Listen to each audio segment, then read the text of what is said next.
Have you ever loved someone who pulled away right when things got real, as if your love scared them? Maybe they didn't ghost you because they didn't care, but because caring felt too real. For someone who's built their identity on control, independence, and emotional distance, love isn't peace. It's panic, it's chaos. It's their entire nervous system screaming danger when their heart is whispering connection. But here's the truth. When an avoidant starts to feel authentic love, what looks like rejection is actually transformation. And that's exactly what we're diving into today. Let's talk about what Tony Robbins says about this powerful emotional shift and how real love can turn fear into freedom. When an avoidant starts to feel authentic love, it's not a smooth or cinematic moment. It's chaos. It's confusion. It's the heart rebelling against a mind that's been programmed for survival. You have to understand, an avoidant doesn't fear love itself. They fear what love reveals within them. Real love is a mirror, and for someone who's built their identity on independence and emotional control, that mirror is terrifying.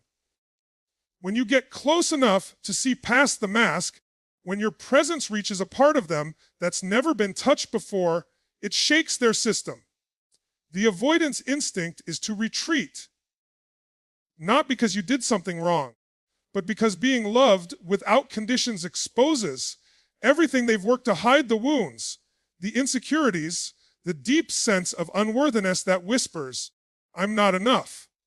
So when authentic love enters, they panic. Their brain doesn't process connection as safety.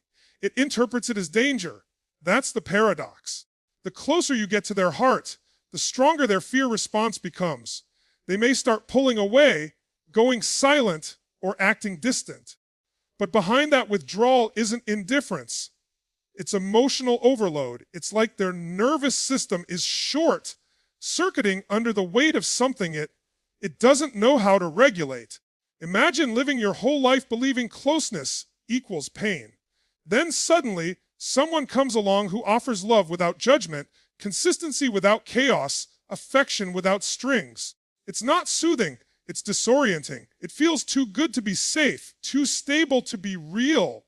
That's why an avoidant will sometimes push away the very person who made them feel alive again. Their subconscious mind can't yet tell the difference between being vulnerable and being in danger.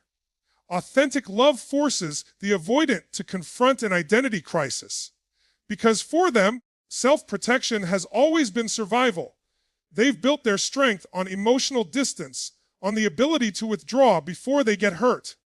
But now, they're faced with something that challenges that survival mechanism. Love begins to dissolve the armor. And to someone who's lived behind walls their entire life, that's not liberation, it's exposure. That's why their reactions can seem contradictory. One day, they might look deeply connected, engaged, present, even affectionate. The next, they retreat, acting cold or detached. That's not manipulation. It's the internal tug of war between their craving for love and their instinct for safety. The avoidance body remembers the pain of rejection, the disappointment of being unseen, the betrayal of trust. So when love comes too close, they run, not away from you, but back toward the illusion of control. But here's the truth: most people don't see that panic, that fear, that withdrawal. It's evidence of how deeply they feel. If you meant nothing, they'd stay emotionally flat, detached, unaffected. Indifference is calm. Love, for an avoidant, is chaos. You've stirred something real, and that reality terrifies them because it's new, it's raw, it's uncontrollable. And this is where your perception becomes power. You can't interpret their fear as rejection, it's revelation. Their distance is not a sign that love has failed, it's proof that love is working. It's reaching parts of them they didn't know existed. You've triggered not their avoidance, but their awakening. When an avoidant feels authentic love, they start breaking their own rules. They think about you when they promised themselves they wouldn't. They imagine your voice in moments of silence. They reread messages they never replied to. Love sneaks through the cracks in their armor, and even though they fight it, they can't forget the feeling. Because authentic love doesn't just connect bodies, it rewires the soul. So if you've seen that fear, that resistance, that strange push and pull dynamic, understand what's truly happening. You've become the mirror that shows them what they've buried. You've awakened their humanity in a place they thought was numb. They're not rejecting you, they're confronting themselves. And that's one of the most powerful signs of all. Because when an avoidant starts to feel authentic love, it doesn't start with comfort. It starts with conflict. But that conflict means something is shifting. Something real is breaking through the walls. Something deep is remembering what connection is supposed to feel like. So don't chase their fear. Don't internalize their silence. Let the space become their teacher. Because real love, authentic love, doesn't need to beg for recognition. It reveals itself in the discomfort of transformation. And sometimes, the panic you see in them isn't the end of love. It's the beginning of it. Authentic love doesn't always arrive peacefully. Sometimes it begins with the sound of old walls cracking open. And that's how you know it's real. When an avoidant begins to feel authentic love, something profound happens inside them. Something most people completely misread. In the beginning, avoidance looks like rejection. It looks like emotional distance, silence, coldness.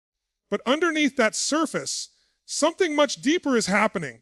When they start to genuinely care, their avoidance doesn't disappear, it evolves. It shifts from a means of escape to a form of preservation. Early on, an avoidant runs from connection because connection threatens their equilibrium. It disrupts their emotional order. But when they fall for someone deeply, they don't run because they don't care, they run because they finally do. The distance becomes less about avoidance and more about protection. Protection of a feeling so powerful that their system doesn't yet know how to sustain it. They're not trying to erase you. They're trying to contain you within the limits of what feels safe. See, for the avoidant, love feels like standing too close to the sun. It's warm, magnetic, life-giving, but it's also blinding. Their nervous system has been wired through years of subtle abandonment or emotional disconnection to equate closeness with danger. So even when love feels good, it also feels risky. That's why when they start to fall deeply, they begin to overthink everything. They replay conversations in their mind. They analyze their own words. They start questioning whether they're enough, whether they'll lose themselves, whether they'll get hurt. The irony is that the more they love you, the more afraid they become of breaking what they're finally beginning to value. Their silence isn't the absence of emotion. It's the weight of too much emotion. The avoidant doesn't freeze because they're empty. They freeze because their capacity to feel has exceeded their capacity to regulate. They might withdraw after an intimate moment or disappear after a deep conversation, and you'll be tempted to believe it meant nothing. But in their world, that withdrawal often means it meant everything. They felt something real. And for them, real has always been dangerous. So they retreat not to escape love, but to preserve it in the only way they know how, by giving it distance to survive. You see, when an avoidant experiences authentic love, they start protecting it the way someone protects something rare. They don't know how to nurture it openly, so they guard it quietly. That's why their love looks inconsistent. They come close, then back away. They give a piece of themselves, then shut down. It's not manipulation. It's survival disguised as control. This is where the dynamic gets psychologically fascinating. For someone securely attached, love expands their world. But for an avoidant, love threatens their autonomy. Their entire self-image is built around independence, emotional control, and self-sufficiency. When real love enters, it begins dismantling those pillars. Suddenly, they can't stop thinking about someone else. They can't control how much they care. They can't predict how that love will change them. So to preserve a sense of power, they retreat into familiar territory, solitude. But inside that solitude, they're not at peace. They're haunted by the very connection they're trying to manage. That's the paradox. They pull back not to destroy the bond, but to keep it intact in a way that doesn't destroy them. It's a distorted form of protection, because to the avoidant, distance equals safety. If they can just create enough space, maybe they can keep both love and control. But the truth is, you can't preserve love by containing it. You preserve it by allowing it to grow. And that's the lesson they slowly begin to learn. Over time, the avoidant starts to realize that no amount of distance can silence authentic connection. They find themselves drawn back, not out of guilt or loneliness, but because the bond feels alive. It's as if love itself keeps calling them back to the edge of their comfort zone, daring them to try again, to open a little more, to trust a little deeper.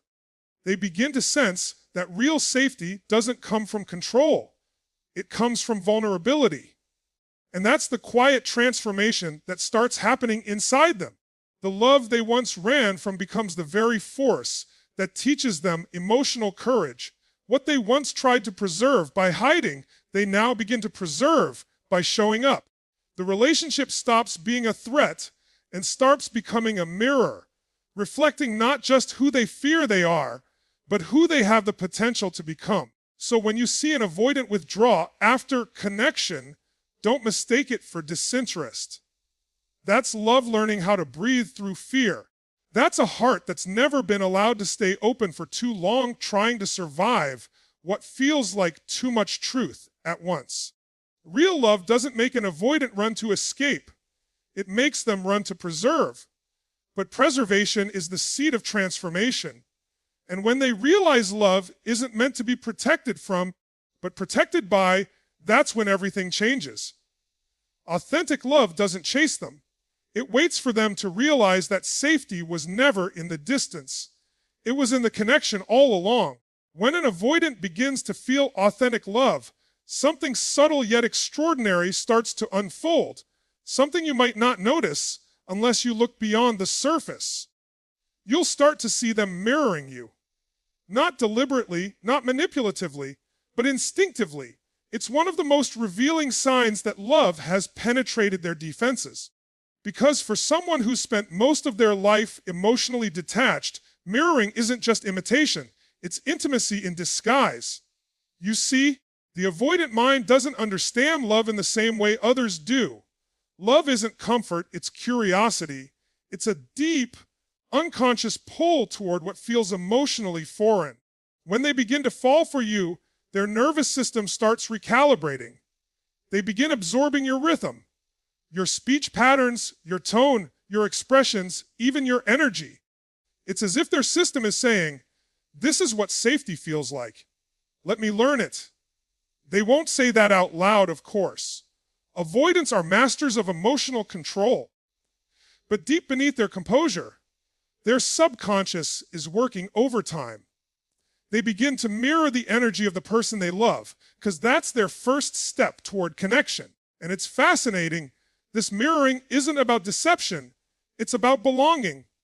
It's their way of saying, "I want to understand you," without ever having to admit it. Think about how profound that is.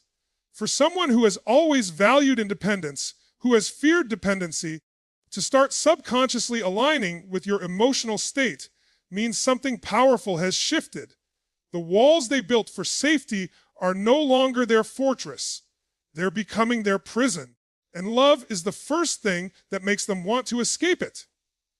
Psychologically, mirroring is the brain's way of building empathy. It's the nervous system synchronizing with another's. When they begin to match your emotional energy, it's not pretense. It's a physiological reflection of connection.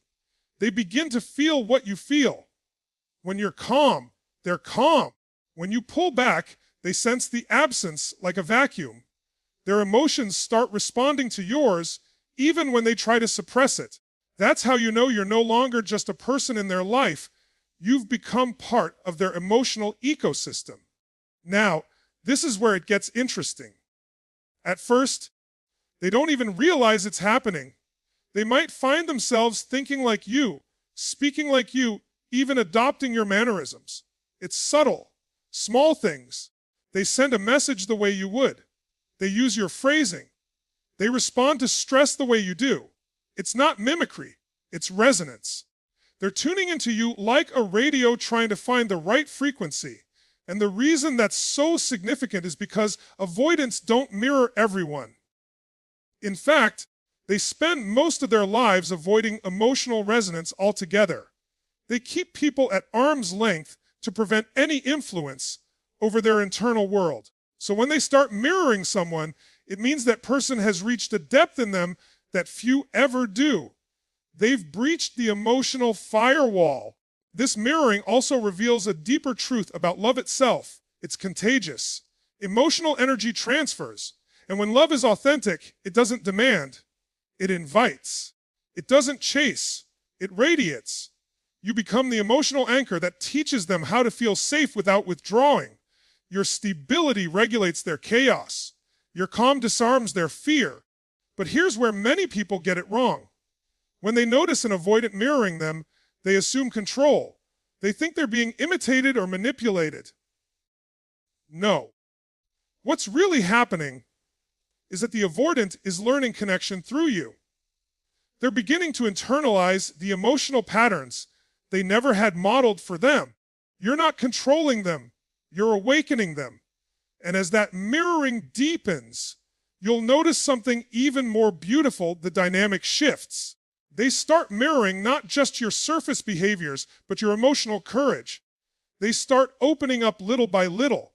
They begin to initiate contact, share more about themselves, respond with empathy instead of withdrawal.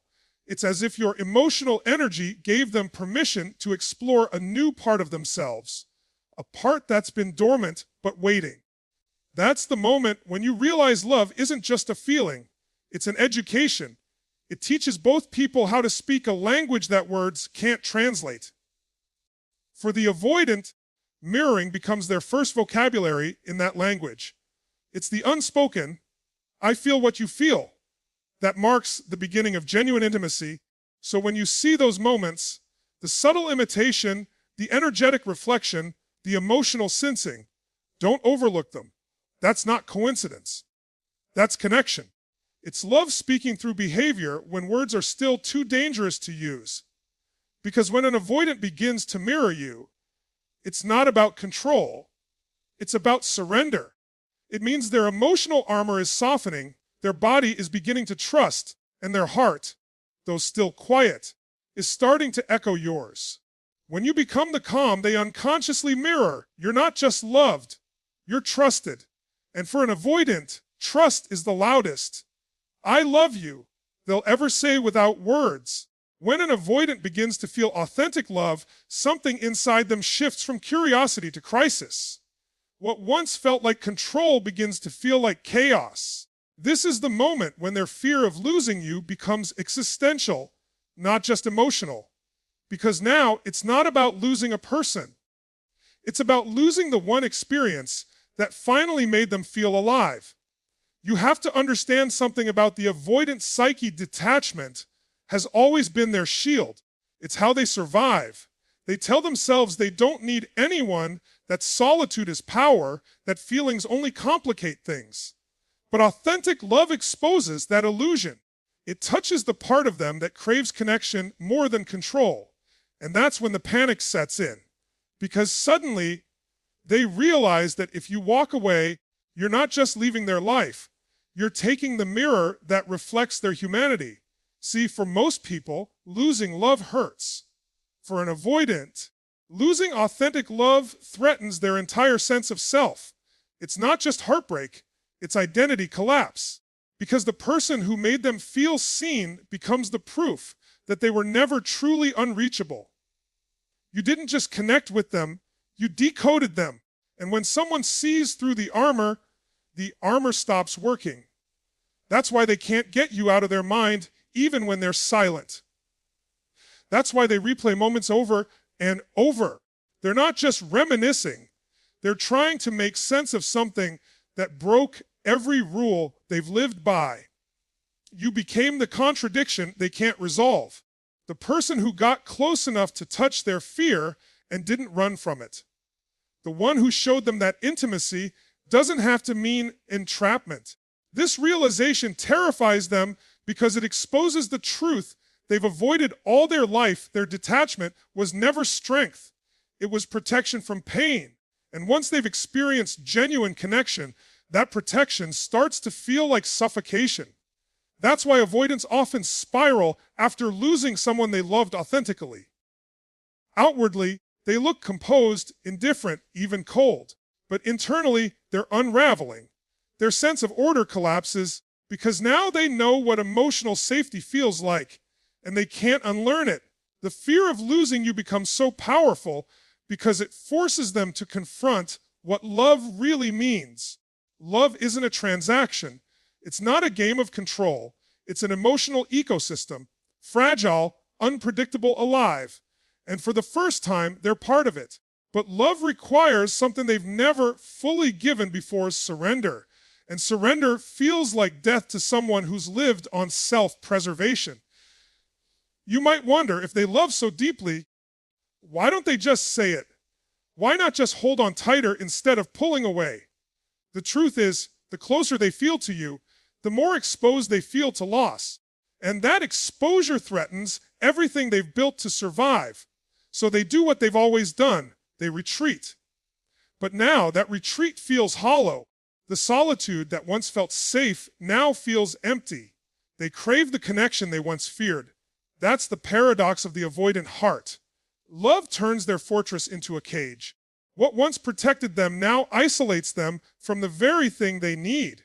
And here's where the transformation begins: when they finally realize that no amount of control can replace the peace they felt when they allowed themselves to love freely. That's the awakening moment, when the fear of losing control finally loses its power to the deeper fear of losing you. You see, love forces evolution. It dismantles the parts of us that cling to safety at the expense of truth. And for the avoidant, the thought of losing someone who touched their soul becomes the catalyst for self-awareness. They start to see that love isn't something you protect yourself from. It's something you grow through. They may not chase you right away. They may not even say what they feel. But that fear of loss begins rewriting their internal narrative. It humbles them. It cracks the shell of ego that told them they were better off alone. Because when love becomes real, solitude no longer feels like strength. It feels like punishment. And this is what makes authentic love so powerful. It doesn't just connect two people. It exposes who they really are underneath the walls, the labels, and the fear. When an avoidant realizes they could lose that, it shakes them to their core. Because love, once truly felt, cannot be unfelt. It's a consciousness that lingers. So when you sense their silence, don't confuse it for apathy.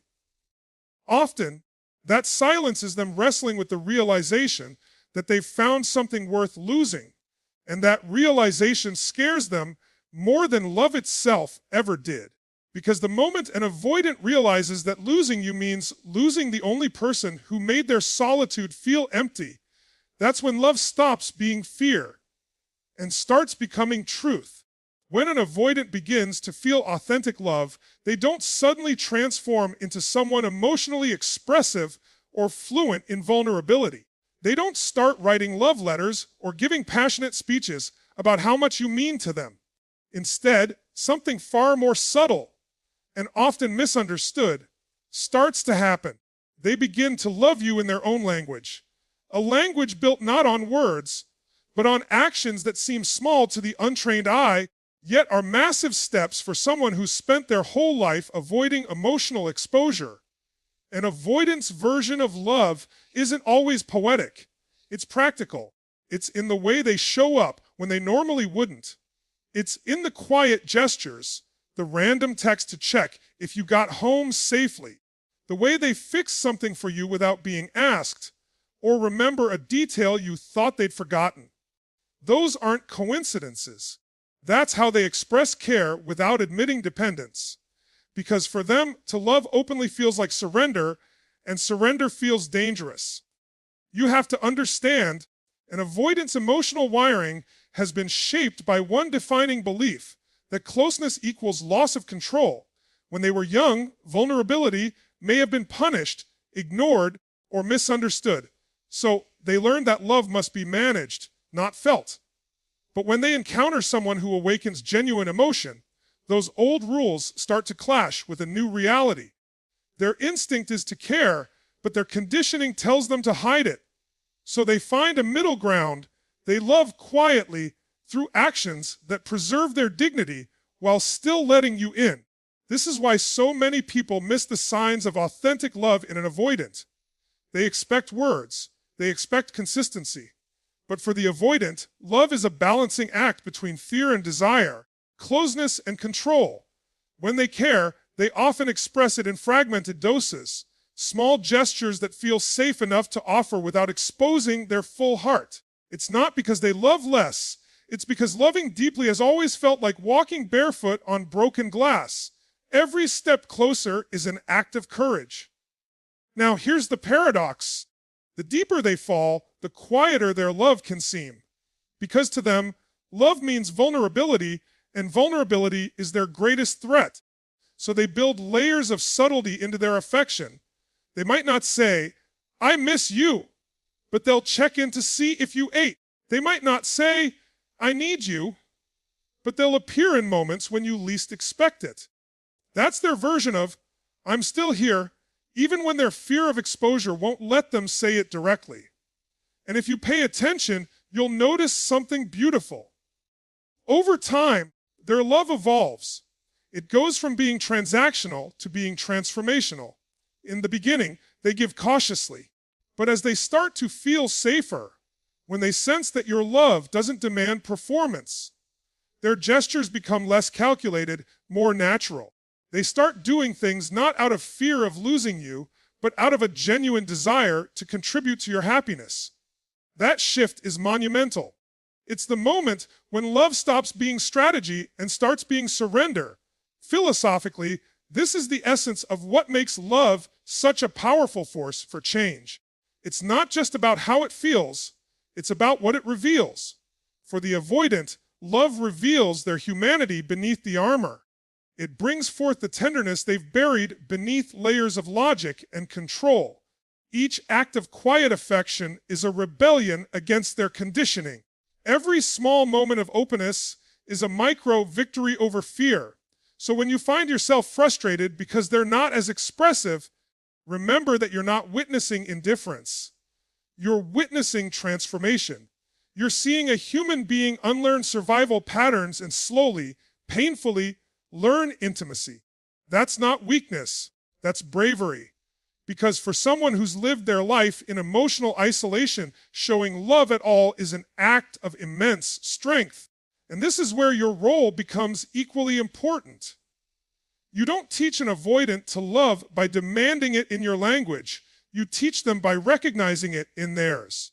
You don't pull the petals off the flower to see if it's real. You let it bloom at its own pace. When you honor their way of showing love, you create safety. And in safety, love grows. Over time, those quiet gestures will evolve into deeper connection. They'll start to say what they once only showed. They'll begin to express affection not as a calculated act, but as a natural extension of trust. Because when love is authentic, it doesn't need to be forced. It unfolds. So if their love looks subtle, quiet, or understated, don't underestimate it.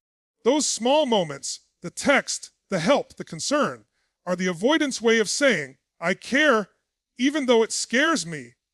Because for an avoidant, authentic love isn't loud. It's courageous. It's not in what they say, it's in what they finally dare to do. When an avoidant stops running, you are witnessing something extraordinary, not comfort, not compliance, but transformation. Because for an avoidant, stillness is not their natural state. Their instinct is movement, away from emotion, away from exposure, away from anything that threatens their sense of control. But when they stop running, it means something inside them has shifted. It means the fear that once ruled them has begun to lose its authority.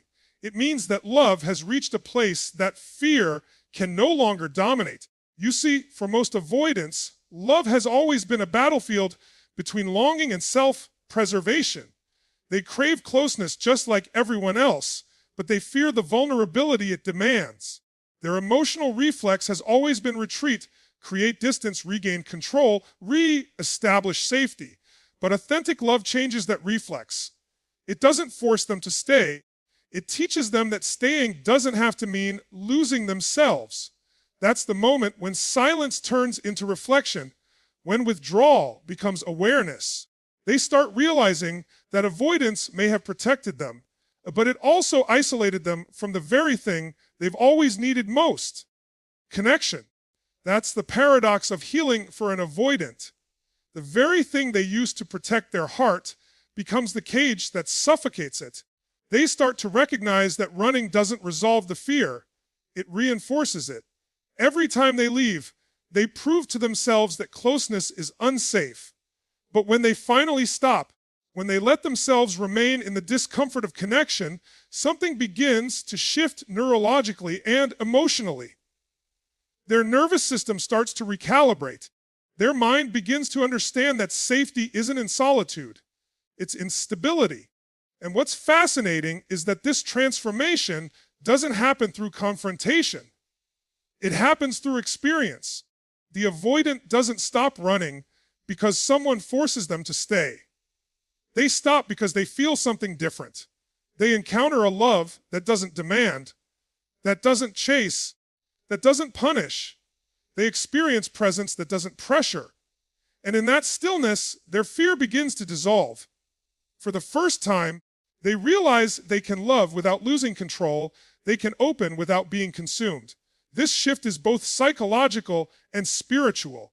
It's psychological because the avoidant begins to form new emotional associations. Closeness equals safety, not threat. But it's also spiritual because they're not just changing behavior, they're awakening a new identity. They're becoming someone capable of intimacy, not because they were taught to, but because they've experienced what it feels like to be seen without judgment. That's the alchemy of love. It transforms fear into freedom. And here's what most people miss. When an avoidant stops running, it doesn't mean the fear disappears. The fear is still there, whispering in the background. The difference is, love has become stronger than fear. They've begun to recognize that the cost of constant avoidance is far greater than the risk of vulnerability. That realization marks a turning point in their emotional evolution. They start showing up differently, not with perfection, but with effort. They start communicating more openly, listening more intently, taking responsibility for their patterns instead of hiding behind them. You might notice small things. They reach out first. They share more about their thoughts. They lean into conversations they once avoided. These moments might seem ordinary, but for them, they're revolutionary. Because every act of openness is a defiance against years of conditioning. Every moment of presence is a victory over their instinct to flee. Philosophically, this is the essence of human growth.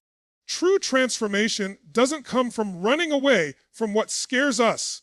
It comes from standing still long enough to see that we are stronger than what we feared. Love doesn't cure avoidance. It reveals what avoidance was protecting, a wounded heart longing to be understood. And that's why when an avoidant finally stops running, they're not just choosing you. They're choosing themselves. They're choosing healing over hiding. They're choosing truth over comfort. They're choosing to experience love as liberation, not as loss. It's a quiet revolution of the heart, one that can't be rushed or forced, only inspired. Because love that transforms doesn't chase, it invites.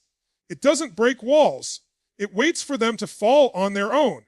So if you ever find yourself with someone who's stopped running, not because they've given up, but because they've grown, understand the magnitude of that moment. It's not just connection, it's rebirth. It's the moment when love stops being a threat and becomes a teacher. Because when an avoidant finally stops running, it's not the end of their fear. It's the beginning of their freedom.